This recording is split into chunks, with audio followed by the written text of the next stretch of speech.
Hi.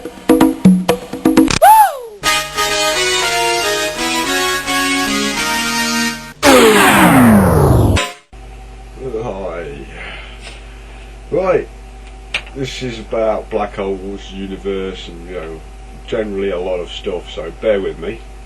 Right, universe expansion, perpetual or certain death, I think we're going to call this. Some of our scientists say our universe will eventually collapse upon itself. Those scientists obviously have no hope of continuation, and I ask them, if you know that fact for sure, why bother even breeding?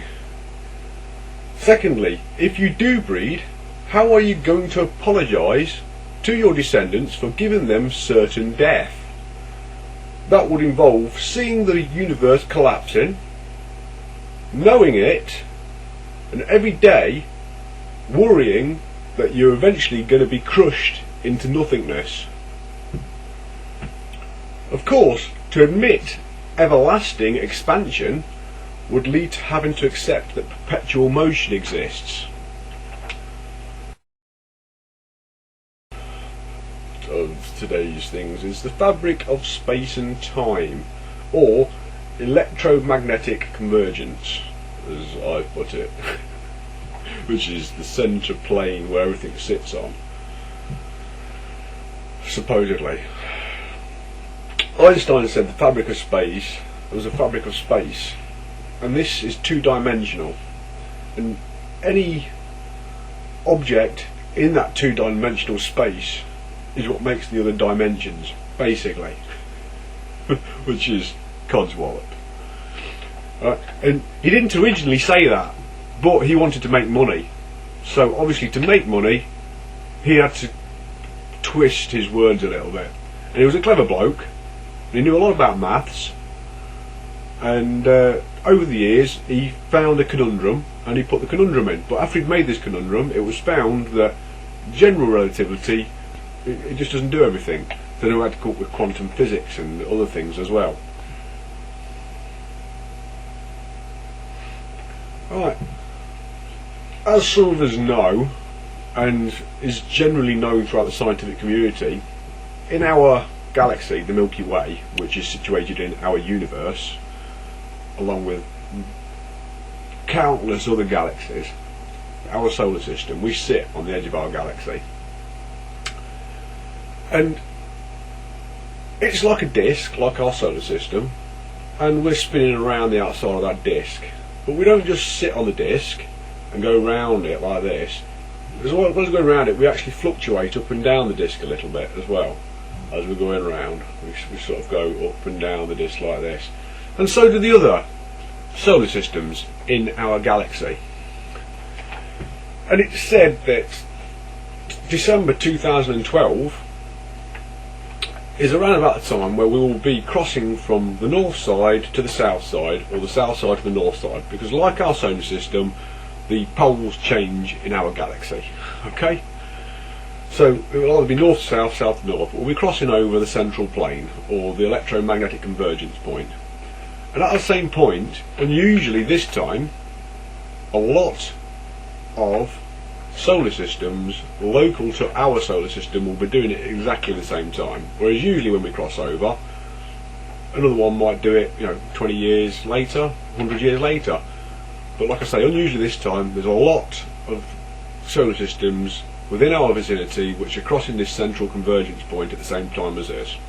So there's a possibility that a lot of information is going to get transferred between each solar system, or a lot of power, or a lot of energy, however you want to put it. This crossing over from north to south on the convergence lines was predicted by the Mayans and the Mesoamericans a long time ago, basically, when they started their civilizations. And some say that it's going to be catastrophic for the world, i.e. it's going to cause earthquakes, or there's going to be meteor storms, or there's going to be some kind of cataclysmic events, or volcanoes erupting, or whatever. They've interpreted it in many ways, although I believe the Mayans have just said this is the biggest event in our solar system, in our galaxy. The next point that I want to make in this short video is, now the first thing I want you to imagine is that there's lots of black holes, okay, and there's not just a supermassive black hole at the centre of our galaxy and an even bigger supermassive black hole at the centre of our universe. There's loads of them. Now what happens when two black holes come together? Because it's said that all the energy and matter within a black hole can never be released. So when two black holes come together, what happens? Do they sort of go, oh, hello mate, I'm going that way, you're going that way, I'll wait here for a second while you go past, and then once you've gone past I'll carry on with my path?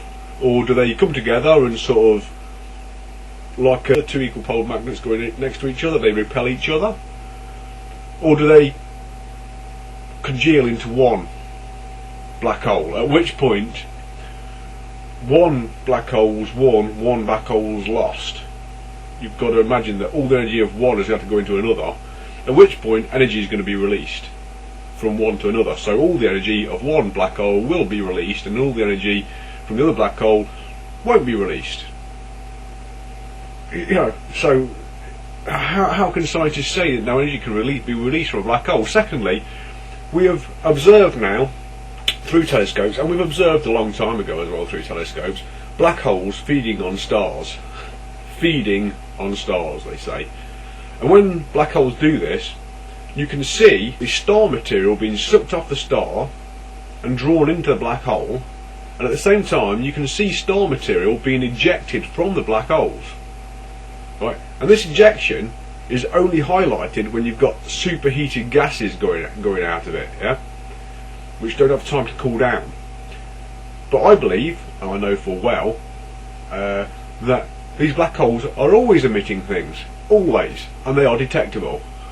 It's just you've got to know how to detect it, and unfortunately the human scientists quite clearly don't know how to detect black holes yet. So, like I say, black holes are emitting things constantly, beams, shafts of energy, constantly emitting them.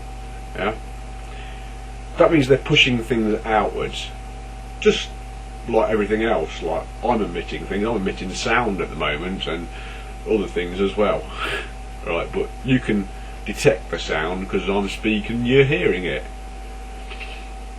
But a black hole, right, is emanating things and it is drawing things in. So you have to imagine that it has an energy field. Okay, so you're saying that the black hole is the central point where all the energy is, whereas actually it extends an energy field around itself called gravity,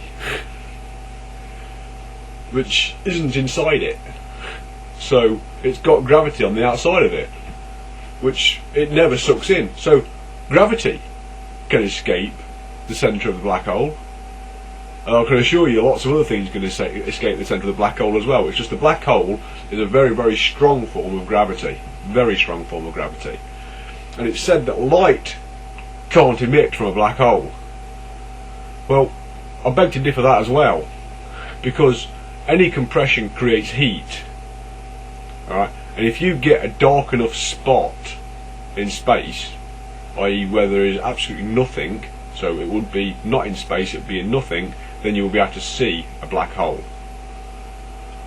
Guaranteed.